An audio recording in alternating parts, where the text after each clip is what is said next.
Skansen se encuentra en el corazón de Estocolmo, pero parece un paraje rural.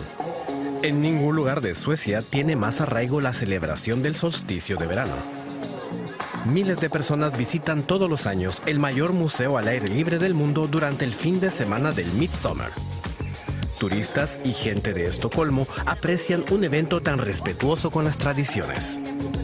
Nora Nid vive en la capital sueca y viene todos los años a Skansen. Skansen lo tiene todo: historia, naturaleza, una plaza del mercado de verano. Para mí, venir aquí se ha convertido en una tradición.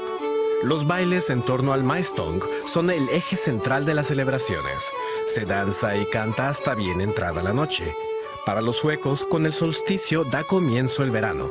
Por eso es, junto a las Navidades, la festividad más importante del calendario.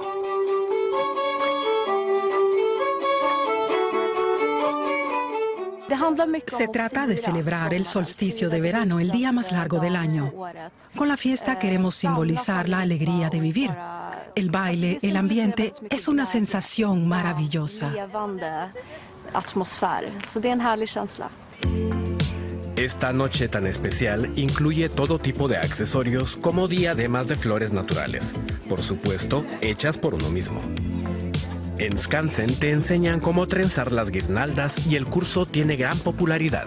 La materia prima son los tallos de plantas o ramas de abedul. Mujeres en trajes tradicionales muestran cómo se hacen estas guirnaldas desde hace siglos en Suecia. Empezamos con tallos finos como estos y luego colocamos otro en el centro. Luego se trenzan las 3 ramitas como si fuera cabello. La guirnalda debe ser 1,5 veces más larga que la circunferencia de la cabeza, así se puede cerrar. Luego se hace un nudo bien apretado para que no se suelte. Y finalmente se atan los extremos.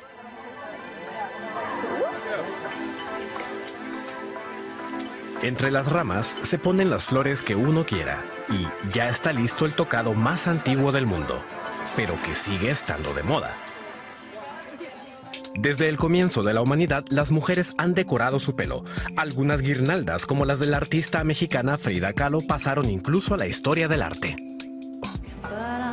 También la cantante Lana del Rey ha hecho de las coronas de flores una de sus señas de identidad.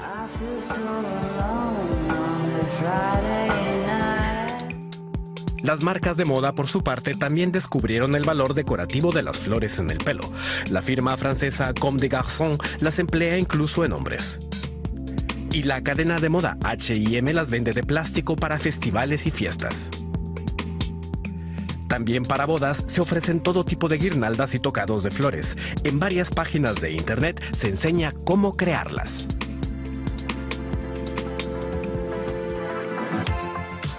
En Suecia, a la función decorativa se suma otra no menos importante. La tradición dice que las flores que se han empleado en la noche del solsticio deben ponerse debajo de la almohada. Tienen que ser 7 flores diferentes y si las pones debajo de la almohada, sueñas con quién te vas a casar.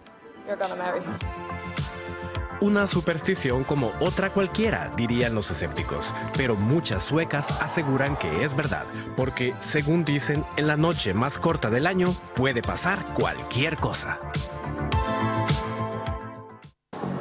El día más largo del año, la noche más corta del año, el espacio es el lugar, en la época en la que estamos más inclinados hacia el sol. Bueno, diferentes dudas alrededor del solsticio de verano. Lo cierto es que estamos aquí hoy con nuestro panel justamente para abordar aquello desde la perspectiva astronómica, pero también desde la perspectiva cultural. Y justamente comenzamos por saludar un invitado que es parte también de la casa, Nelson Lobos, abogado y magíster en Historia UDEC. ¿Cómo está? Muy buenas tardes. Bien, Mati. Chaltumay por la invitación. Muchas gracias, Nelson. Estará también acompañándolo Sandro Villanova, director del Departamento de Astronomía en la Universidad de Concepción, investigador Cata. ¿Cómo está? Muy buenas tardes. Muchas gracias, muy bien. Buenas tardes. Y también la acompaña finalmente Gabriel Huentemán, coordinador ejecutivo del proyecto UCO 2295, Interculturalidad de la Vicerrectoría de Relaciones Institucionales y Vinculación con el Medio de la Universidad de Concepción. Bien extenso. Sí, ¿Cómo estás? Buenas tardes. Mari, Mati, muchas gracias por la invitación. Bien, ahí, claro, ahí es que algunas partes de las instituciones son bien largos, no solo acá en la universidad, sino que en otros lados nos ocurre a menudo. Pero vamos a ver ya, mire lo que tenemos aquí en pantalla. Sí, estos son imágenes, bueno, es algo que ocurre ya tradicionalmente, bueno, históricamente desde tiempos inmemorables, pero que ha afectado también y ha cambiado la cultura de las personas, sobre todo en la forma en cómo se han generado estructuras, se han generado la cultura, se han generado cambios en las poblaciones, en los sectores, en los grupos humanos, en relación a todo lo que ocurre con el solsticio de verano. Primero vamos a consultarle, profesor, lo que ha sido también el tema desde la perspectiva astronómica, aclararnos un poquito qué es lo que estamos viendo en este momento y qué es lo que vamos también y qué es lo que ocurre dentro de donde estamos nosotros hoy en día en este espacio de la Vía Láctea. Bueno, hay que decir que el solsticio de verano aquí en el hemisferio sur, en el hemisferio norte es solsticio de invierno. Por eso algunos dicen solsticio de diciembre, para que se pueda nombrar de la misma manera, o solsticio de junio, el solsticio, lo que aquí es solsticio de invierno, ¿no? Es el día efectivamente donde, aquí por ejemplo en el hemisferio sur, el día más largo del año, y la noche, por consecuencia, la noche más corta del año, donde tenemos más luz. Entonces se puede disfrutar más, porque en la noche se duerme, en el día se disfruta, entonces disfrutamos más en el verano. Al revés, en el hemisferio norte es la noche más larga, el día más corto. Y también porque la temperatura es consecuencia de la iluminación del sol, aquí es donde empieza el verano, cuando digamos, la temperatura empieza a subir y alcanzamos la temperatura más alta del año. Al revés, el hemisferio norte, donde alcanza la temperatura más baja del año desde aquí a enero o febrero. Entonces, desde el punto de vista astronómico, el solsticio es el momento en el cual, digamos, el sol ilumina mayormente el hemisferio sur o ilumina de menor manera el hemisferio norte. Y esto ya ha sido descifrado por los seres humanos desde hace mucho tiempo. Son diferentes las culturas, inclusive lo estamos viendo acá, infraestructuras que van acompañando la astronomía, es decir, estamos hablando de siglos de distancia. Justamente también algo que separa y que cambia la época de cosechas, algo que la cultura mapuche también ha sido fuente importante de conocimiento a lo largo de la historia en relación justamente a nuestro territorio en particular. ¿Cómo también esto del solsticio, de las diferentes temporadas, ha ido afectando el cambio cultural ya específicamente acá, Nelson, en la cultura mapuche, todo lo que ocurre a nivel astronómico, pero que obviamente tiene efecto también en la gente, en los seres humanos? Bueno, la cultura de la nación mapuche lleva conmemorando, más que conmemorando, viviendo y siendo parte de, porque hay que entender de que a diferencia de lo que vemos probablemente en las imágenes de Stonehenge y de otras de Suecia, lamentablemente los pueblos que estaban ahí antes han ido perdiendo su cosmogonía y ha habido una suerte de unificación a nivel de Occidente y una cierta uniformidad, pero acá todavía queda eso. Y durante el transcurso por lo menos el periodo donde los cronistas fueron dejando huella de esto, el mismo Pascual Coña, que no fue un cronista, pero lo entrevistaron a él, menciona dos eventos fundamentales. Uno, el Guñol Tripantu, que nosotros conocemos, y el Guñol Trecalén Antú, que es ahora cuando el sol ya está en su máxima expresión y ya está desde el sur, ahora empieza su vuelta al norte. Cuando estamos en el Guñol Tripantu o Huetripantu en junio, empieza desde el norte su vuelta hacia el sur y se cruza en algún punto con la luna, 2 veces. Entonces, la cultura mapuche, esto lo vive, o sea, el ser humano es parte de este macro ecosistema ecosistema viene obviamente de la Tierra, pero digo en sentido macro porque integra al Sol, por ejemplo, a la Luna, etcétera, en todo este funcionamiento natural, donde el hombre es parte. Así que, y además, también el tiempo no se divide solo como lo hacemos nosotros con 12 meses, con el calendario gregoriano, sino que algunos, Peña y Lamien, dicen de que son los 12 meses, comillas, serían 13, que es un calendario lunar, y otros incluso con el mismo Pascual Coña lo divide, si mal no recuerdo, en 7 u 8 periodos que tienen que ver con los aspectos relevantes de su territorio. Por ejemplo, el periodo donde se sacan las papas, bien lo dijiste tú, el periodo de la cosecha, el periodo de la pesca, por ejemplo, ahí en el lago Udi, que es cuando las carpas andan en celo, andan arriba, entonces ahí es más fácil pescarlas y ahí las atontan, etcétera. O sea, hay todo, pero la gente, los Peñi y Curumán podrá comentar ahí, los pehuenches tienen otras etapas, ¿no? Ahí en el Pehuen Mapu hay otro ecosistema. Entonces, al final, cada territorio también tiene sus micros conocimientos. Bueno, justamente lo señalaba ya un poco Nelson. Cuéntanos un poquito también desde la perspectiva, obviamente, de lo que estábamos hablando. Claro, bueno, evidentemente nosotros como pueblo nación mapuche no hacemos parte también de este solsticio. Bueno, nosotros tenemos otro solsticio que es el solsticio de invierno, que es una época simbólica, espiritual, muy importante para todas las identidades mapuches que están en este gran territorio. Y en cuanto a lo que hoy día se está conmemorando, celebrando con este solsticio de verano, como le comentaban, nosotros como mapuche usualmente pasamos del solsticio de invierno a Pehu, que usualmente le llamamos como la época la época donde todo florece, ¿cierto? Y posterior a esta época del Pehu pasamos a la otra época, que es la época del Hualón. Y este solsticio da inicio a la época del Hualón. Y esta época del Hualón, de este nuevo solsticio de verano, da paso, en este caso, a la realización de diferentes actividades dentro de las comunidades, principalmente del territorio donde yo vivo. Yo soy del territorio del Alto Biobío, y este solsticio da, por ejemplo, inicio a diferentes desarrollos o realizaciones de guiñatún. Entonces, en este momento, lo más probable es que en una comunidad en el Alto Biobío están celebrando el guiñatún, en relación también a este solsticio. Entonces, es la época donde las comunidades se reúnen, desarrollan guillatún, con dos objetivos. En primer lugar, agradecer en este caso la buena producción, me refiero en este caso a los frutos, a los árboles frutales, a la aparición, por ejemplo, de ovejas, chivos, de vacuno, y también de pedir, por ejemplo, en este solsticio, en este guiñatún, en este caso, que el verano sea un buen verano, en este caso para la siembra. También este solsticio da inicio a la temporada de apareamiento, de reproducción, por ejemplo, del ganado, de la oveja, de la chiva. Entonces, está acompañada de una serie de actividades que se están desarrollando en Alto Biobío.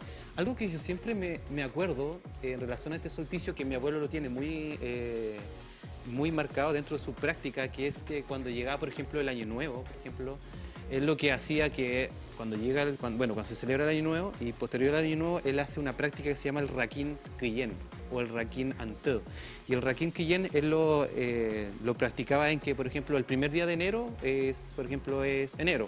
El segundo día de enero es febrero. Entonces, a partir de esta identificación o categorización de cada uno de estos meses, con estos primeros 12 días, él nos enseñaba que, por ejemplo, ya si enero, por ejemplo, hay viento el segundo día de enero, es porque lo más probable es que febrero, por ejemplo, va a ser con mucho viento. O si, por ejemplo, el tercer día de enero, él lo asocia a marzo, y si marzo, por ejemplo, también hay viento y lluvia, entonces él decía, no, bueno, este mes de marzo va a ser un día lluvioso. Entonces, hay todo también una conexión también con este solsticio y que tal como lo menciona mi Peñi Nelson, está constantemente asociada con prácticas que son prácticas culturales, pero también prácticas de vivencia, principalmente relacionadas con el territorio y con el entorno. Claro, hay un tema ancestral, claro. Obviamente que hemos estado desde la perspectiva humana también investigando, pero también desde la perspectiva astronómica de cómo los seres humanos, teniendo quizás no la tecnología que tenemos en este momento, tampoco la capacidad de conocer nuestro entorno que tenemos en este momento, como por ejemplo saber lo que está pasando en China, en Rusia, en África, al momento instantáneo, gracias obviamente a los aparatos tecnológicos que hoy en día nos han conectado. Y qué hablar de lo que está ocurriendo fuera de la órbita, o sea, fuera del plano terrestre. Estamos hablando de los satélites, estamos hablando de todo lo que hoy en día nos permite monitorear en tiempo real lo que está ocurriendo. Pero también en esta perspectiva histórica, profesor, lo que ha sido este cambio de paradigma desde la astronomía también, desde poder comprender un poco lo que hacía el ser humano antes, con esta poca noción de lo que había del conocimiento ya un poco más científico del mundo, hasta el día de hoy poder ya incluso entender que el ser humano de hoy en día ha llegado a conclusiones similares que el ser humano de miles de años atrás, pero claro, con quizás perspectivas distintas o algunas formas de explicar las situaciones de forma distinta de acuerdo ahí a cada visión de mundo, pero que en sí apunta a lo mismo. Claro, porque tenemos que considerar que la astronomía no es que haya nacido hace 100 años, hace 500 años con Galileo, ahí nace la astronomía moderna, pero el hombre siempre, desde la historia, desde los 1000 años atrás, de la prehistoria, de cientos de 1000 años atrás, ha mirado hacia el cielo. Es lo primero que el hombre hace, ¿cierto? Mira hacia el cielo, ve el sol, la luna, las estrellas y ve que hay como movimiento que se repite. Y esto después se concreta en la práctica porque también el hombre necesita medir el tiempo, necesita medir las estaciones. ¿Cuándo va a ser verano? ¿Cuándo va a ser invierno? ¿Cuándo va a ser primavera? ¿Cuándo yo tengo que sembrar? Y por eso, por esa necesidad de práctica y también culturales, por el deseo de conocer del hombre, a lo largo de la prehistoria y de la historia, el hombre ha ido midiendo cada vez de mejor manera el transcurso del año. ¿Cuánto dura un año, sobre todo? Le interesaba saber cuánto dura el año. Eso, si uno estudia la historia de la humanidad, digamos, uno se sorprende a ver que lo antiguo, por ejemplo, algunos pueblos decían que el año duraba 360 días. Pero 360 días sabemos que es más corto que el año real, entonces le agregaban 5 días adicionales. Pero sabemos que tampoco eso es suficiente. El año no es 365 días, es 360 días y un cuarto. Entonces se quedaba atrás. Entonces empezaron a agregar el año bisiesto con los romanos. Después se equivocaron, sumaron, restaron días hasta llegar al calendario actual de Gregoriano, 1532 me parece, que es complejo, el año 365 días, más un año bisiesto cada 4 años, más otra corrección a lo largo de los siglos. Pero ¿para qué eso? ¿Para qué nos interesa eso? Para poder tener una manera de medir el tiempo que sea la más confiable posible y poder, por ejemplo, saber cuándo cosechar, cuándo sembrar, cuándo cosechar, cuándo llevar los animales al veraneo, para razones prácticas. Entonces, estos estudios que parecen tener que ver solo con la astronomía y que se desarrollaron en el curso de los milenios, también tienen caída práctica para el hombre, que le sirven para sus actividades de todos los días. Entonces, es una mezcla de astronomía, agricultura, también el deseo del hombre de conocer.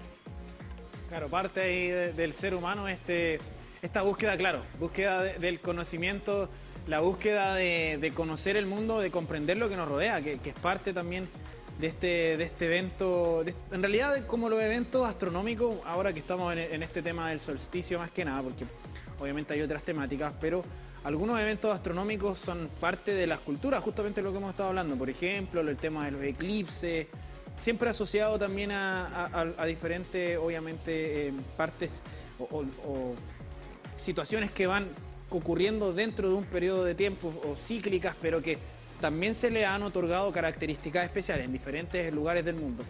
Nelson, pero también en este sentido llama la atención muchas veces que cuando hablamos desde esta perspectiva de estos eventos, cómo también esto ocurre acá, ocurre en la cultura mapuche, pero también ocurre más arriba en el norte con la cultura azteca, también ocurre en otros lados del mundo. Estas similitudes, obviamente, y esta forma de comprender el mundo que sigue siendo y genera un patrón. Y justamente también eso ha permitido hoy en día que podamos conocer más acerca del mundo que no solo ocurre acá, sino que también allá, pero explicarlo de cierto modo justamente de acuerdo a lo que ocurre fuera del planeta con estos eventos astronómicos que finalmente se repiten, se reiteran en las culturas con los cambios que se van generando y llama la atención también por ahí cómo han podido desde diferentes planos del mundo sin conexión poder identificar que ocurre algo y también llegar a conclusiones similares. Bueno, hay que considerar primero que, como bien mencionaba al principio, está el hemisferio norte y el hemisferio sur. Acá en estos momentos estarían viviendo en Noruega lo que para nosotros en junio es el Guñol Tribanto. Entonces, obviamente que que en las épocas se están conmemorando, se están recibiendo cosas de manera diferente, de acuerdo a las culturas y al nivel de sincretismos culturales que existan. Se están viviendo en este mismo momento este recibimiento natural. Segundo, pensemos en el hemisferio sur.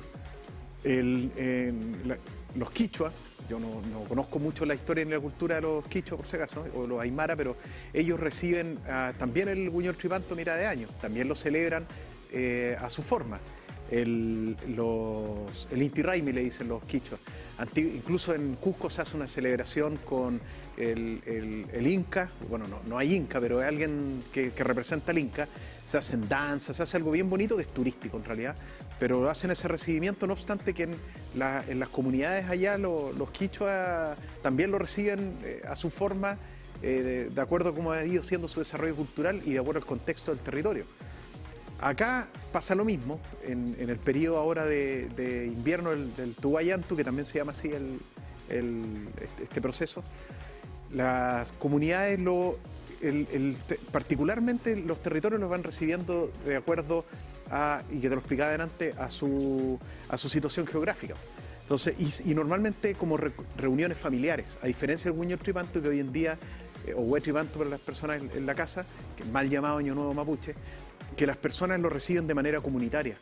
Este momento se recibe más en familia, independientemente de los ñetún también que se hacen en distintas zonas del territorio, pero el evento en sí mismo lo recibe la gente más en familia, como también se hacía el Huñol Tripantu antes.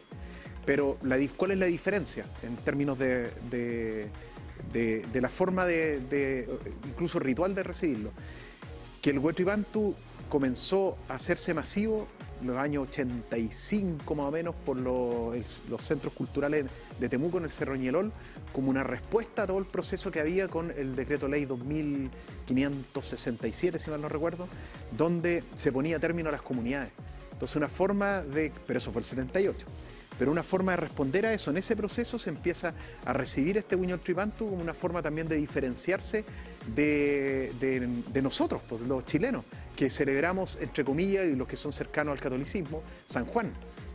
Entonces, y sobre todo bien al sur, se celebra San Juan, y las comunidades huilliche también le llaman San Juan.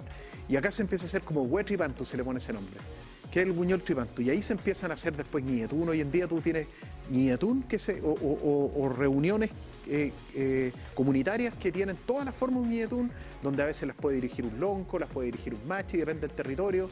Normalmente en las ciudades traen machis de fuera para que vengan a dirigir estos ñetún, que son en el Huñol Tripantu. Entonces el origen fue por una respuesta política en los 80, este origen comunitario, masivo, a lo que pasaba en la época. En cambio, en esta fecha no, se reconoce, se conoce, se celebra lo que viene, se celebra las cosechas, pero no está esta lógica también, que ya no sé si tendrá tanto político, tal vez las reminiscencias quedan, de lo que era el Huñol Tripantu. Entonces, esa es un poco las diferencias, por qué se celebra así. Y siempre hay diferencias en los territorios. Siempre. Ustedes van a ir a un Huñol Tripantu o el recibimiento del Tuwayantu, y la gente, y van a ir a una parte y al año siguiente van a ir a otra, y hay diferencias en todo, depende de la zona.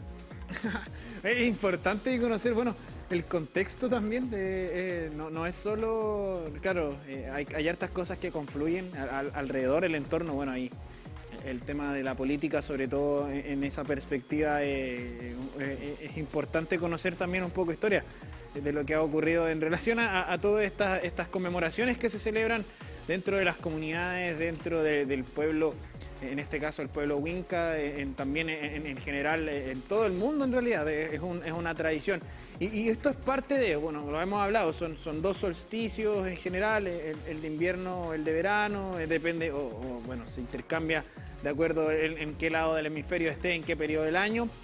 Pero, por ejemplo, también en relación a esto, en relación a estos cambios que ocurren producto del movimiento de los planetas, del movimiento de lo que ocurre dentro del espacio, ¿qué otras tradiciones también hay dentro del mundo mapuche? A ver, bueno, yo llevo 5 años acá en Concepción y, por ejemplo, algo que está muy presente en el territorio del Alto Biobío, tal como mencionaba Nelson, todos los territorios son diferentes. Entonces, bueno, cuando llegaba esta época, terminaba la temporada de colegio, nosotros con mis abuelos, por ejemplo, nos íbamos a las veranadas. llevábamos todo el ganado, la oveja, las chivas y nos íbamos a las veranadas. Y en las veranadas estábamos aproximadamente hasta febrero, por ejemplo. Y esa es una práctica que está muy presente en el Alto Biobío. Es decir, las veranadas es el tránsito que se hace de la casa habitual y se va a otro lugar que en esta época tiene condiciones muy favorables para la crianza o para el pastoreo, como se le dice en Alto Biobío. Otra de las prácticas que está muy presente en esta época, que está muy presente, por ejemplo, en los Guiñatunes, es pedir, por ejemplo, de que febrero o marzo sea una buena época, por ejemplo, para el piñón. Por ejemplo, porque el piñón cae, por ejemplo, en la temporada entre febrero y marzo, entonces se pide, por ejemplo, para el piñón. Y también es una práctica recurrente que se hace en el Alto Biobío en esta época. Por ejemplo, ya en febrero nos trasladamos desde las veranadas hacia los bosques de Araucaria a desarrollar esta práctica del piñón. También, bueno, está asociada con la cosecha de trigo, de avena, por ejemplo, la avena para los animales para el invierno, el trigo para el consumo. También comienza la otra época, que es la época de la recolección de la mosqueta. Entonces hay toda una práctica asociada a la identidad territorial, principalmente a la que yo... a la identidad territorial donde yo vengo, que es el territorio pehuenche. Y hay otra práctica más que se me queda, que es cruzar la cordillera hacia la Argentina. Por ejemplo, una de las comunidades, dentro de lo que es la comunidad de Trapatraipa y Butalbún, que está muy cercana a la frontera, usualmente en esta época, por ejemplo, las comunidades van a hacer comercio hacia el otro lado de la Argentina, al sector de Copahue. El Copahue, por ejemplo, contextualizándonos, Copahue es un lugar que alberga muchos turistas en esta época, porque hay por los baños termales. Entonces, en esta época se convierte en una época bien favorable en términos para desarrollar comercio. Entonces, la gente de la comunidad de Trapatrapa y Butalbún cruza la frontera a caballo, llevan productos como artesanía, llevan productos de telar, por ejemplo, llevan productos de joyería, que son muy apetecidos, por ejemplo, en Argentina. Entonces, toda una práctica que se desarrolla en Alto Biobío. Y un poco complementando a lo que decía Nelson, yo creo que, bueno, esto de estas diferentes prácticas que se evidencian a nivel territorial o compartimos con otras culturas, yo creo que es el ejemplo de la diversidad cultural donde nosotros estamos presentes. Como le mencionaba, quizás en este momento estamos celebrando el solsticio de invierno, pero justo en este momento se está celebrando un guillatún en Alto Biobío, un guillatún que dura 3 días, donde se reúne la comunidad y donde hay prácticas culturales que son propias, donde hay un desarrollo constante de esta identidad. Entonces, yo creo que estas instancias nos invitan a reflexionar eso, que hay diferentes formas, que hay una diversidad cultural y que estamos en un contexto donde existen estas diferentes prácticas en sí. Claro, igual ahí cambia la territorialidad. Un mismo pueblo, mapuche en este caso, pero cambia un poco el tema de, por ejemplo, lo que ocurre en otros sectores como más hacia Temuco, Lautaro, claro, ahí en este caso más cercano a la cordillera, precordillera, claro. Sobre todo Alto Biobío, que hasta el día de hoy todavía tiene harta presencia de comunidades mapuches. Lo mismo que, por ejemplo, ocurre en Temuco, pero en la región de la Araucanía a nivel general. Pero claro, cambia un poquito el panorama. Yo he tenido la oportunidad de ir a veranear a comunidades mapuches en el sector de justamente más Valle Central. Y es otro el panorama, al menos ahí. Por ejemplo, para contrastarlo también con lo que tú estás señalando, el tema del movimiento, del estar cerca de la cordillera, la inclemencia en invierno, en el caso de Alto Biobío, es complejo también. Claro. Hay un panorama distinto. Entonces el verano quizás también es un periodo un poco más calmado, quizás, por decirlo de alguna forma, más tranquilo para las comunidades allá en relación a lo que hay en otros territorios. Porque, bueno, sobre todo lo que ocurrió este invierno. Claro, sí. Bueno, en realidad en Alto Biobío todas las actividades que se desarrollan ahora en verano es en función al invierno. Claro. Es en función al invierno, el tema de la cosecha es para el invierno, todo, o sea, todas estas actividades están pensadas en eso, en el invierno. Claro, es importante entonces también esta llegada para las comunidades, sobre todo ahí estamos ejemplificándolo porque es la preparación para el invierno. Si es un invierno lluvioso hay que estar preparado, para lo que se avecina. Nosotros vamos a continuar conversando acerca de justamente lo que tenemos aquí en pantalla, solsticio de verano, pero vamos a una breve pausa, nos separamos rápidamente, ¿no? Nos vamos por unos minutitos y volvemos con más de Multiverso.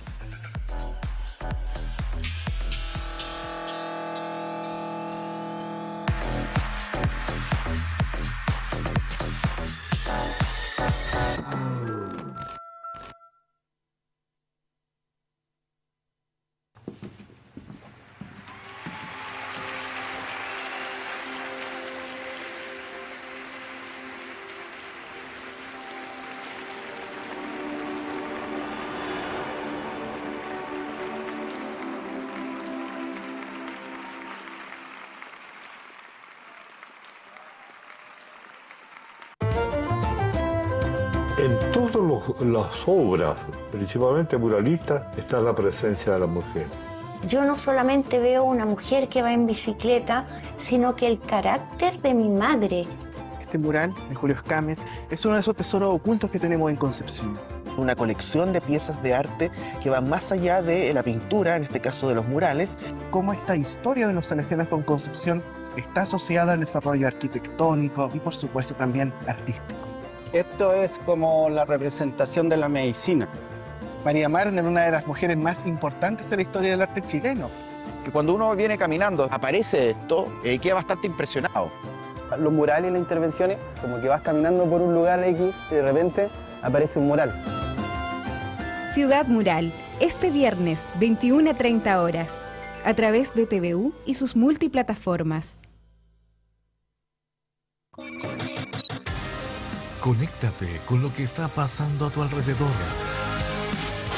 En vivo y en directo seguimos con nuestra programación aquí en Televisión de la Universidad de Concepción con nuestro programa Conéctate. Justamente lo que nos arrojó la pandemia tiene que ver con que ese líder, esa figura motivadora de la lectura, que implica fomentar realmente la lectura, que es el profesor, estuvo ausente, ¿no? O estuvo, digamos, de otra manera, materializado detrás de una cámara, probablemente, o incluso detrás de un WhatsApp. El remo tuvo una gran actuación en las aguas sanpedrinas y bueno, igual con el canotaje cumplimos con los pronósticos y superando un poco las expectativas. Y ya en primero básico se comienza el trabajo de la decodificación, pero esta decodificación debe ir precedida por la conciencia fonológica. Algo nuevo para nosotros, para el deporte en Chile en realidad, el BMX. Para nosotros quizás estaba olvidado, al menos en Concepción, y de repente salió olímpico, de repente salió los Panamericanos acá en Chile, y para nosotros jóvenes al menos fue increíble, una sensación de, no sé, de seguir adelante, de mucha motivación. Conéctate con especialistas en diversos temas. Conéctate TVU, lunes a viernes a las 20:45 horas, a través de nuestras multiplataformas. Conéctate TVU.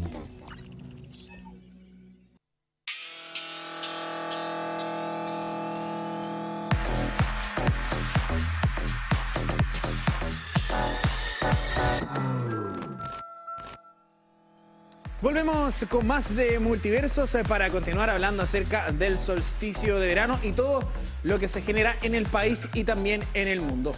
El día más largo, la noche más corta, ¿qué es lo que ocurre alrededor de los diferentes países, alrededor del planeta? Bueno, profesor, la pregunta va para allá. ¿Qué es lo que pasa? ¿Qué es lo que ocurre con estas zonas horarias, con lo que ocurre dentro del margen de horas en cada lugar del mundo? Bueno, el solsticio se produce básicamente en las estaciones en la Tierra, lo equinoccio también, porque el eje de la Tierra está inclinado con respecto al plano de rotación de alrededor de 23 grados. Si no existiría, si no fuera así, no existirían ni estaciones, ni solsticio, ni equinoccio. Ahora, hoy día el solsticio es el día más largo en el hemisferio sur, el día más corto en el hemisferio norte, pero los efectos son muy diferentes, dependiendo de dónde uno esté ubicado. Por ejemplo, si uno está en el Ecuador, en los países ecuatoriales, no hay mucha diferencia. A lo largo de todo el año, el día dura más o menos 12 horas todo el año. Puede ser un poquito más, puede ser un poquito menos. Al revés, si estamos en los polos, la base antártica o la base ártica, la diferencia es mucha. O sea, hoy en día, y por 6 meses, en el polo sur, todo el día hay sol. Y en el hemisferio norte, todo el día hay noche. Disculpen el juego de palabras. Entonces, el hecho que el día dure más o menos depende también de dónde estemos ubicados en el globo terrestre. Entonces, más nos movemos hacia el polo sur, hacia el polo norte, más la diferencia entre día y noche es extrema, por decirlo así, en el solsticio, en el solsticio de invierno y de verano. Entonces, esta es la razón por la cual si estamos en Punta Arenas hoy día anochece a las 3 de la mañana, si estamos aquí en Concepción anochece a las 10 de la noche. Depende básicamente de dónde uno esté ubicado. Y ese es, digamos, el gran efecto que depende de dónde uno está en el globo terrestre. Es parte importante también de lo que ocurre, de lo que vamos a vivir, de lo que de hecho estamos viendo, porque Si bien el solsticio se dice que es mañana, es como en un periodo de tiempo un poco más largo. O sea, hay un momento exacto del solsticio que no es igual a todos los años. Me parece que es mañana a las 5:37 de la mañana, si no me equivoco. Es el momento exacto del solsticio. Hay una manera astronómica de definir cuándo es el solsticio, no lo voy a aburrir con los detalles, pero es mañana a las 5:37 de la mañana, pero se dice, varía, cambia de año en año, puede ser o el 21 o el 22 de diciembre, dependiendo del año. Dependiendo, pero es en ese margen, sí, en ese margen de días que se da sí, el solsticio, o el 21 o el 22, claro, siempre. Siempre. Ahí está, bueno, esta perspectiva de los saberes también, cómo llegan estos saberes, cómo trabajan, cómo se van desarrollando.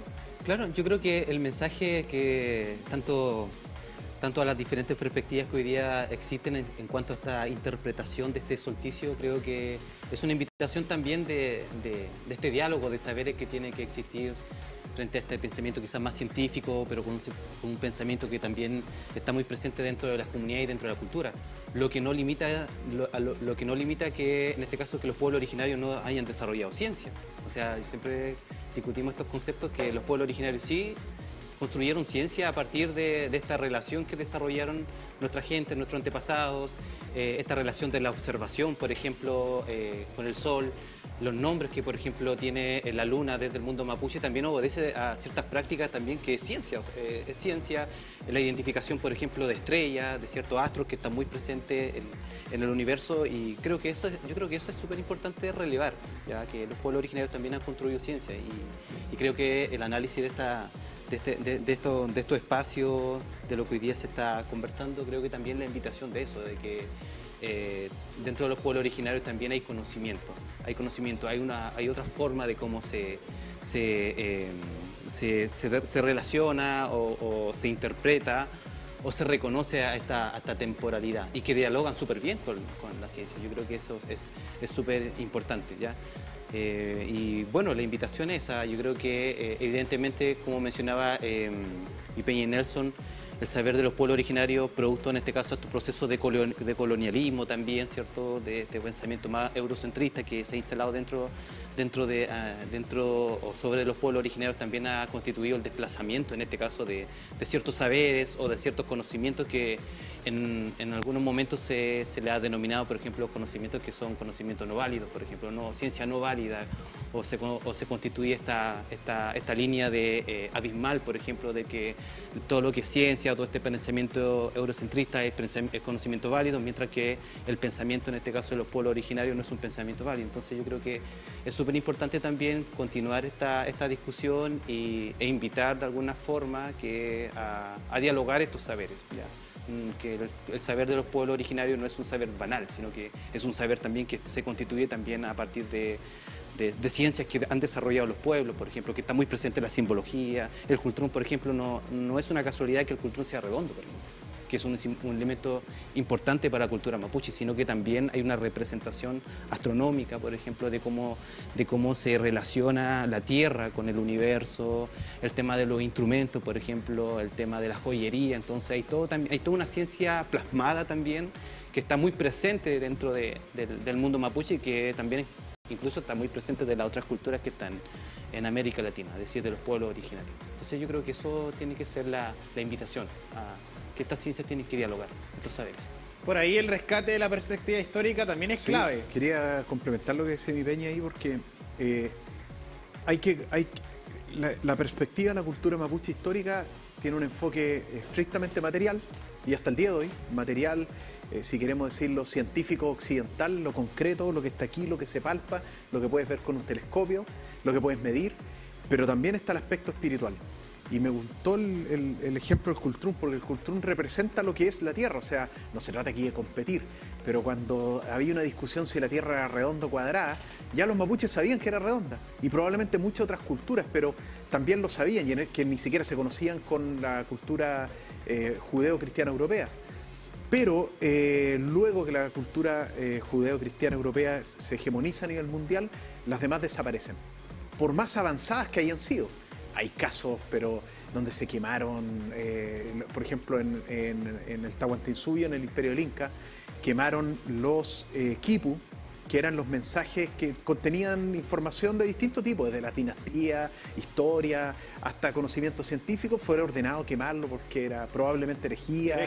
Claro. Entonces, esas cosas generaron un retroceso, más que un avance, por tratar de imponer mi visión y no complementar la mía con la del otro, con la forma de entender, no tratar de imponer lo que yo entiendo, cómo deben ser las cosas sociales, económicas, políticas, en vez de complementarlas.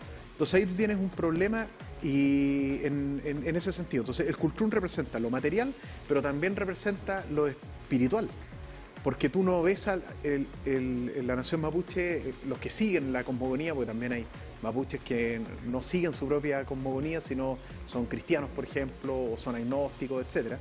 Pero el sol no es una estrella de la cual emana energía, calor, etc., sino que también tiene un espíritu y tiene un ser. Entonces, tienes esa dualidad en la cultura mapuche que nosotros alguna vez la tuvimos y no la tenemos en la forma de entender las cosas.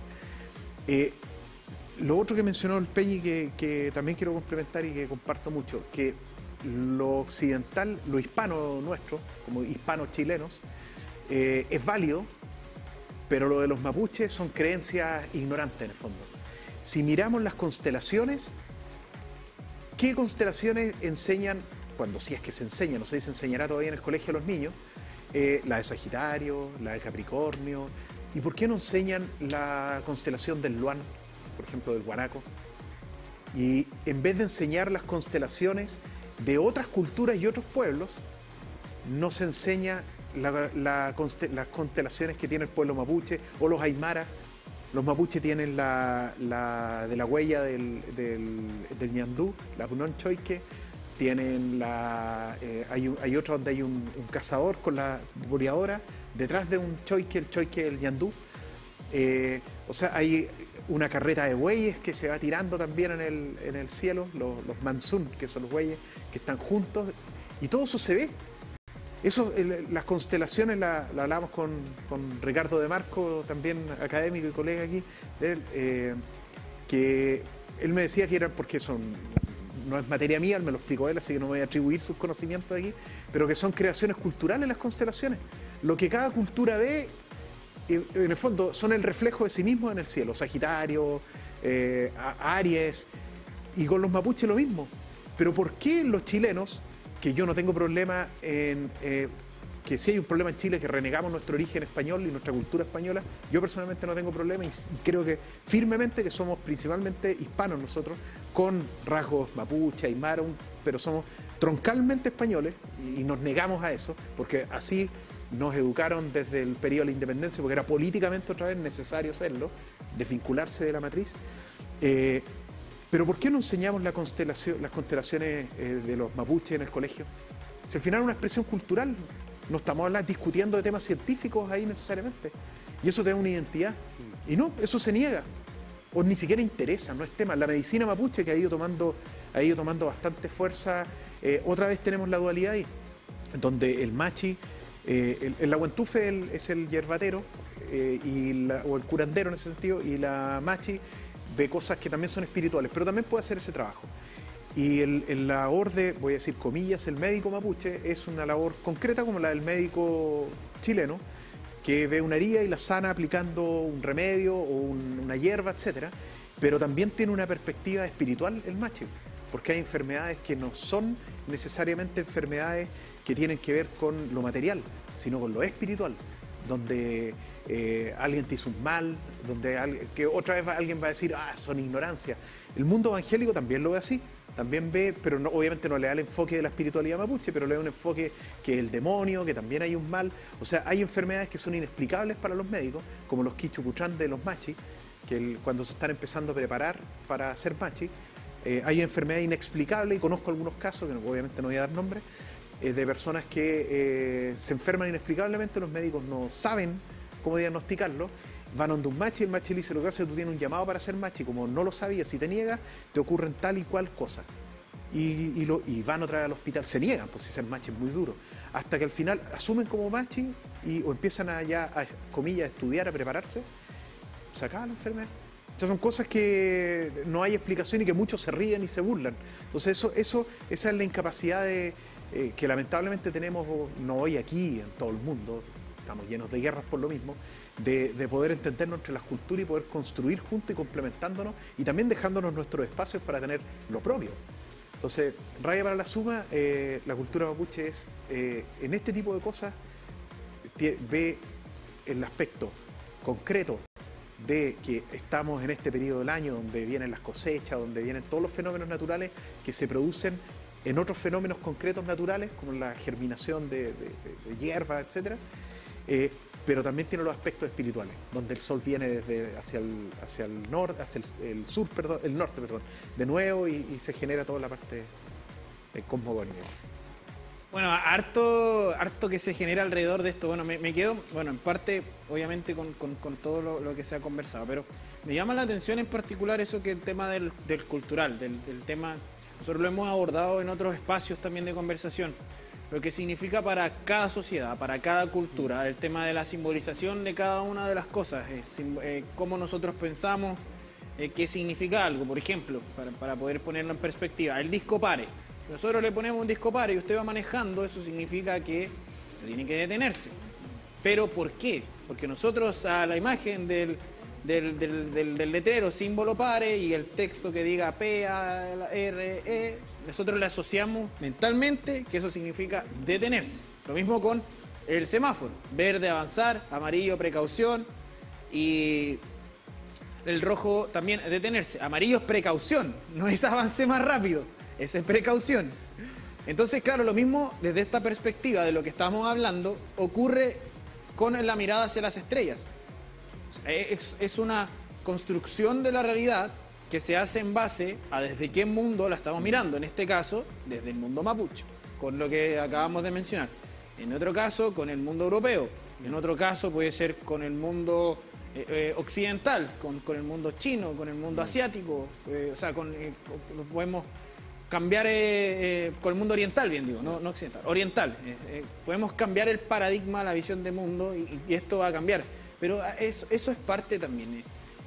¿Y cómo también desde la perspectiva astronómica se han abordado estas formas de ver? ¿Se llega a un consenso finalmente de las constelaciones o de cómo mirar hacia las estrellas o todavía existe ahí un debate?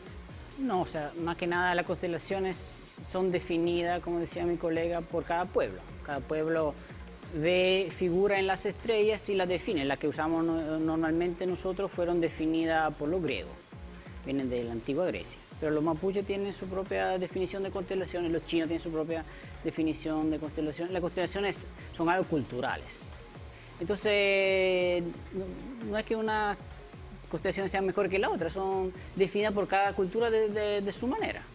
Es interesante saber por qué los griegos ahí ven, no sé, un Sagitario, y los mapuches ven, no sé, un carro dimensional. No sé cuál es la específica, bueno, no sé mucho de constelaciones, pero tienen otra forma. Claro, tienen otra forma. Interesante saber por qué vieron esa figura en las estrellas. Eso nos habla de la cultura de la humanidad, que es siempre algo fascinante. Desde de la prehistoria, como el hombre anduvo desarrollando esta visión del cosmos, que muchas veces tiene que ver con las estrellas, pero también con lo que acontece aquí en la Tierra. Es interesante ver cómo el hombre piensa en el fondo. Entonces nos enseña algo acerca de eso. Y no solo cómo el hombre piensa, sino también cómo hoy en día, por ejemplo, la tecnología también va analizando estos procesos que ocurren fuera de nuestro planeta. Y ahí estamos, mira, 13 fenómenos físicos que se esconden tras una puesta de sol. Un poquito compleja la pregunta. Vamos a ver qué es lo que nos responde la inteligencia artificial en relación a esto que está ya, a los atardeceres específicamente. Vamos a bajar un poquito para ver la respuesta que se esconde detrás de 3 fenómenos físicos fundamentales. Es el esparcimiento de Rayleigh. ¿Qué es eso, profe? ¿A qué se refiere con ese...? Bueno, eso es básicamente el arco iris. El arco iris. Ah, vale. Eso. Mira. O sea, es cuando la luz del sol es blanca, ¿no? Pero en realidad es una mezcla de los colores. Mira, ahí está. Bueno, si es que usted quiere sonar intelectual, el esparcimiento de Rayleigh. Oye, estoy viendo un esparcimiento de Rayleigh. Arcoíris. Bueno, la refracción. Cambio de luz o cuando pasa de un medio a otro. Claro, la desviación de los rayos de luz. Claro, la desviación de los rayos. Y la extinción atmosférica. Ahí está. Pérdida de intensidad de luz a medida que atraviesa la atmósfera. Mira, 3 fenómenos. Ahí está, mira, factores que pueden influir en el color de los atardeceres, como la cantidad de polvo, humedad. Bueno, hoy en día la huella de carbono también ahí hace su efecto, lamentablemente, pero es parte de lo que significa estos fenómenos que ocurren fuera de nuestro planeta, pero que son perceptibles acá en diferentes índoles. Lo hemos mencionado un poco, el solsticio está ahora latente porque va a ocurrir, pero hace un tiempo atrás fue el eclipse, también lo que ha ocurrido, por ejemplo, con el tema de la llamarada solar, que ocurrió también, que ahora está ahí, ese tema está súper al menos en boga, sobre todo por lo que significa una llamarada solar más grande a nivel que podría quemar satélites, podría generar problemas. Para que pase eso es complicado porque tendría que tener una dirección específica, tendría que salir de un punto específico. Ay, profe, usted tendrá tiene que tener mucha mala suerte. Claro, muy mala suerte, claro, una probabilidad muy baja, pero... La Tierra no protege con su campo magnético. Claro, más encima, aparte. Claro. Pero son diversos los fenómenos, el solsticio es uno, pero son muchos los fenómenos que ocurren, son muchas las explicaciones que se le han dado también. Y justamente frente a esto, no solo lo que es el solsticio, sino que también son lo que hemos estado hablando desde la perspectiva de cada uno. ¿Alguna reflexión final ya para este? Se nos acaba el año también, es parte de lo que estamos viviendo, también lo que marca este solsticio, ya el fin de la temporada, al menos de esta serie, que significa 2023, pero lo que ya va a ser obviamente todos estos fenómenos. ¿Alguna reflexión final, Nelson? Yo creo que los solsticios, desde la perspectiva, hablando siempre mapuche, están asociados a los fenómenos naturales. Fenómenos naturales que han tenido un cambio profundo en los últimos años porque el calentamiento global es parte de eso, viene, pero nosotros mismos como humanidad hemos potenciado eso. Creo que es un periodo de reflexión a nivel familiar, a nivel social en general, para ver cómo nos estamos desenvolviendo y relacionando con el ecosistema, con la fauna, con la flora, si salimos de camping, si nos llevamos nuestra basura, esos niveles que generan incendios, el cuidado, la gente que tiene campos o parcelas, tratar de mantener los espacios limpios, las forestales tener los espacios limpios, evitar incendios, porque al final los solsticios con el cambio climático, a lo mejor la Tierra va a seguir moviéndose de la misma manera, pero el clima va a haber cambiado. Yo no sé qué efectos va a traer en lo que a nosotros mismos nos beneficia. Entonces, son una oportunidad para pensarnos como humanidad respecto a nuestra relación con el ecosistema, yo creo. Profe, por favor. Bueno, una reflexión social más que nada. Ese es mi periodo favorito del año, porque el día es muy largo. Entonces, es entretenido salir con los amigos, con la familia, porque el invierno es muy difícil. Cuando oscurece temprano es muy difícil. Entonces, aprovechamos el verano. Desde hoy día el sol empieza, desde mañana empieza a ser más corto el día. Entonces el mejor periodo para salir con los seres queridos es donde hay más luz, uno disfruta más, sale a caminar, sale a pasear con los hijos. Entonces aprovechamos este periodo que según yo es el mejor periodo del año. No, y además que me imagino que debe estar un poquito cansado de la noche, tanto ahí observar a veces. Pero mira, mi trabajo más que observar es estudiar los datos. Otros observan en la noche, yo no. Entonces para mí que la noche sea más o menos larga desde el punto de vista laboral no influye mucho. Pero sí me gusta que haya mucha luz del día para disfrutar, para estar. Uno trabaja mejor durante el verano, por lo menos yo trabajo mejor cuando hay más luz. Muchas gracias, profesor.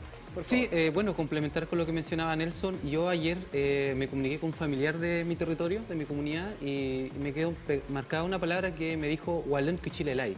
Y Hualón Quichilelay porque me dijo que ya esto no parece verano. Y claro, y conversábamos que en realidad, bueno, ya no parece verano porque en el territorio, por ejemplo, igual estamos muy expectantes de lo que vaya a pasar el verano porque, por ejemplo, ayer había trueno, por ejemplo, en la cordillera.